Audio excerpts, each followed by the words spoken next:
Welcome বন্ধুরা, তোমরা সবাই কেমন আছো? আমি তো খুব খুব খুব ভালো আছি। তোমরা ভালো থেকো। যে যেখান থেকে আমার ভিডিও দেখছো তারা নিশ্চয়ই সবাই ভালো আছে। ঠাকুরের কাছে প্রে করে আমার পরিবার যেন সবসময় ভালো থাকে, সুস্থ থাকে। তো চলো বন্ধুরা, আজকে ঝটপট একটা রেসিপি তোমার সাথে শেয়ার করে ফেলবো।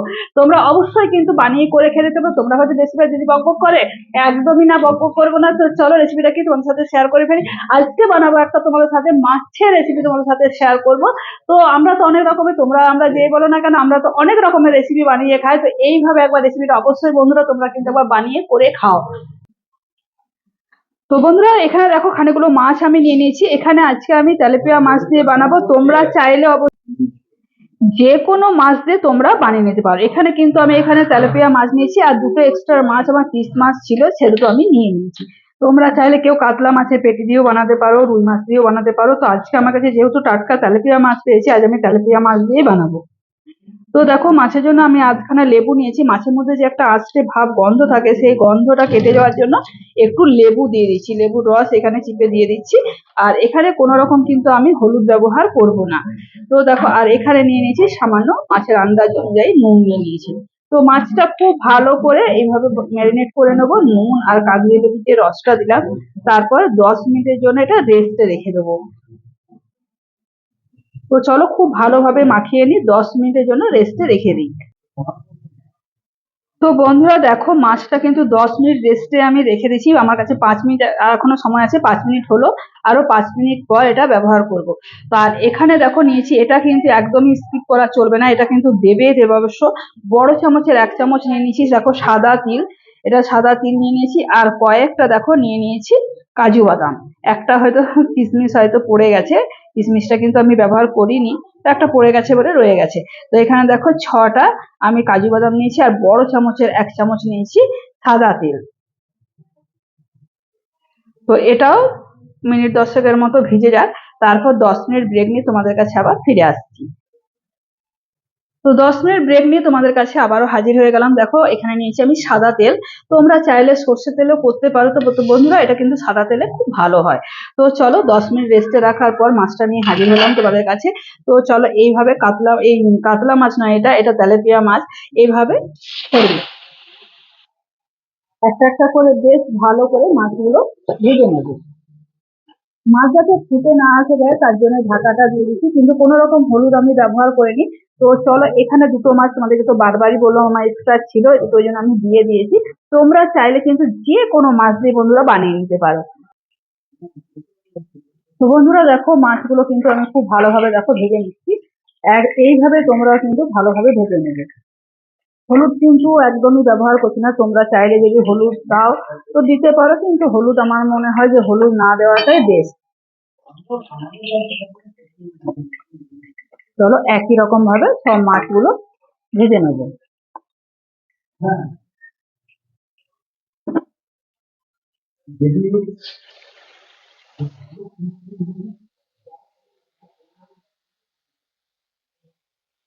আর এদিকে চলো একটা মশলা রেডি করে নেব। তো এখানে দেখো, আধখানা পেঁয়াজ আমি কেটে রেখেছি। আধখানা পেঁয়াজ এর মধ্যে আমি দিয়ে দিলাম। একটা বড় সাইজের পেঁয়াজ, কিন্তু আমি মিডিয়াম সাইজের, বড় থেকে একটু মিডিয়াম সাইজের পেঁয়াজ আমি এইভাবে কেটে নিয়েছি। আর এখানে দিয়েছি দেখো 4 কোয়া বড়, 4 কোয়া রসুন, আদা আর দুটো কাঁচা লঙ্কা। আর এখানে যে সাদা তিলটা ভিজিয়ে রেখেছিলাম, সাদা তিল আর কয়েকটা কাজু, এটা জল ঝেড়ে আমি তিলে এর মধ্যে দিয়ে দেবো। তো জল ঝেড়ে দেখো তিল আর কাজু কাজু বাদামটা দিয়ে দিয়েছি, আর সামান্য দিয়ে দিচ্ছি একটু টক দই। মাছের আন্দাজ অনুযায়ী তোমরা টক দইটা একটু বাড়া কমা করে নেবে। আমি বড় চামচের 1 চা চামচই দিয়েছি। তো চলো এটা একটা খুব ভালোভাবে স্মুথ পেস্ট একটা বানিয়ে নেবো। তো বন্ধুরা দেখো, সব মাছ কিন্তু আমি তেল থেকে ভেজে তুলে নিয়েছি। তারপর এখানে আমি ফোড়নে দিচ্ছি দেখো, একটা দারচিনি 2 ভাগ করে নিয়েছি, শুকনো লঙ্কা, একটা এলাচ ফাটিয়ে নিয়েছি, আর একটা তেজপাতা। তো ফোড়ন থেকে যখন আমার একটা সুন্দর মিষ্টি গন্ধ বেরিয়ে আসবে, তখন এর মধ্যে তোমাদেরকে তো বললামই যে একটা বড় সাইজের পেঁয়াজ আমি নিয়েছিলাম, বড় মানে মিডিয়াম সাইজের পেঁয়াজ। তো ওই পেঁয়াজটাকে 2 ভাগ করে নিয়েছি, আধখানা রেখেছি ঝিরিঝিরি করে কেটে নিয়েছি, আর আধখানা পেঁয়াজ আমি বেটে নিয়েছি। তো দেখো ওই বাটা ঝিরিঝিরি করে পেঁয়াজটা এর মধ্যে দিয়ে দিই।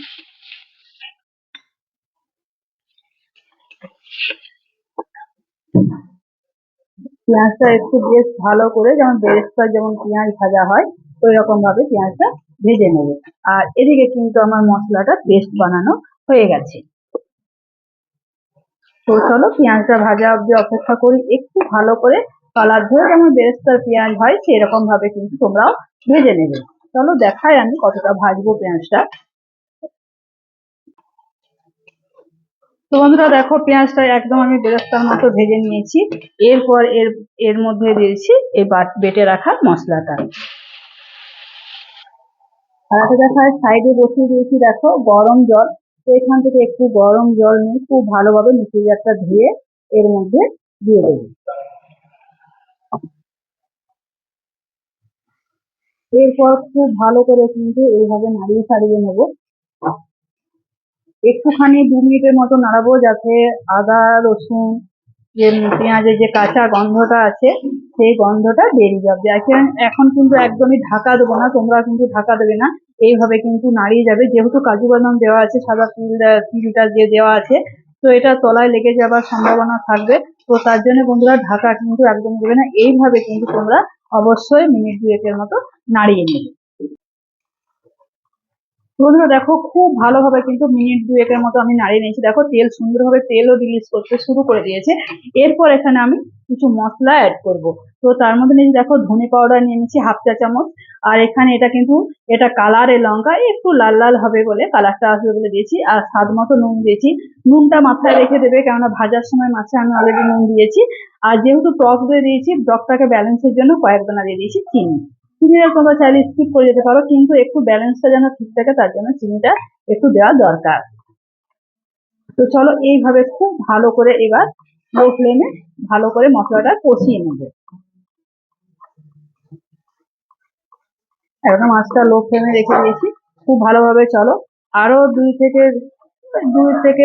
3 সেকেন্ডের মতো ভালো করে কষে নিই। দেখো 2 থেকে 3 সেকেন্ডের মতো কষে নিয়েছি। এরপর দিয়ে দেবো এর মধ্যে ফুটন্ত একদম গরম জল। তোমরা যে যেরকম গ্রেভি খাবে সেই সেরকম, এটা কিন্তু একটু মাখো মাখো ভালো লাগে, কিন্তু ভাতের সাথে খুব ভালো লাগবে। একটু গ্রেভি গ্রেভি তোমরা রাখবে, খেতে কিন্তু ভালো লাগবে। একটু ঝোল টাইপের রাখলে কি গ্রেভিটা দিয়ে যদি ভাতটা খাও তো খেতে কিন্তু দুর্দান্তই লাগবে। তো চলো এরপর কিন্তু মাছগুলো দিয়ে দেবো। মাছগুলো দিয়ে কিন্তু ভালো করে ফোটাবো। তো সমস্ত মাছ দেখো এর মধ্যে আমি দিয়ে দিচ্ছি।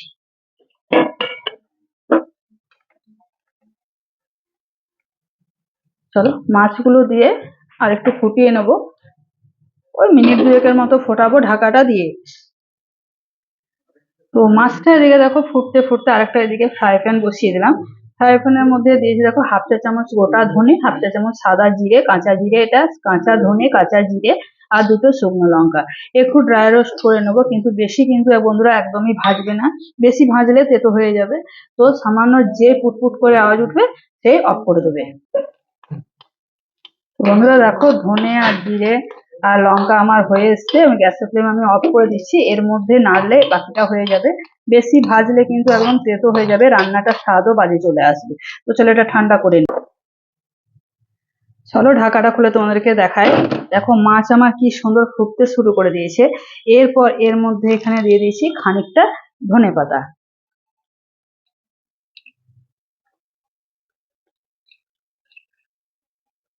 ধনেপাতা দিয়ে দিলাম। আর যে দেখো ঠান্ডা করে রাখলাম মশলাটা পিষে নিয়েছি, সেই মশলাটা, এতটা মশলা কিন্তু আমি ব্যবহার করবো না, সামান্য একটু দিয়ে দিচ্ছি ভাজা মশলাটা। এরপর খুব ভালোভাবে এইভাবে নাড়িয়ে চাড়িয়ে আলতোভাবে নাড়াচাড়া করবে। বাস নাড়াচাড়া করে আর একটুখানি জাস্ট ফুটিয়ে নেব। তারপর গ্যাসের ফ্লেম আমি অফ করে দেবো। আর ঢাকা দেবো না, জাস্ট একটুখানি ফুটিয়ে নিই। বন্ধুরা দেখো আর কিন্তু আমি ফোটাচ্ছি না, এই যে গ্রেভিটা রেখেছি এটা কিন্তু টেনে নেবে। হ্যাঁ, তো এইরকমই তোমরাও রাখবে। আরেকটু যদি তোমরা যেগুলো না আমরা মাখা মাখা যারা পছন্দ করো তো মাখা মাখা রাখতে পারো।